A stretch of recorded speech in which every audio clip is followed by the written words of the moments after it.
2015 മുതൽ നടന്നേക്കുന്ന തീവ്രവാദ ആക്രമണങ്ങളിൽ കൊല്ലപ്പെട്ടേക്കുന്നത് വെറും 270 പേരാണ്.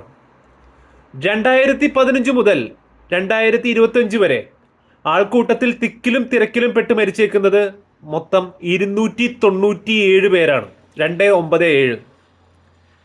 അപ്പോൾ എനിക്ക് പറയാനുള്ളത്, 270 പേര് മരിച്ചേക്കുന്ന തീവ്രവാദ ആക്രമണങ്ങളാണോ, 297 പേര് മരിച്ചേക്കുന്ന പൊതു ഇടങ്ങളിലെയും ആരാധനാലയങ്ങളിലെയും തിക്കും തിരക്കുമാണോ നമ്മളുടെ വില്ലൻ?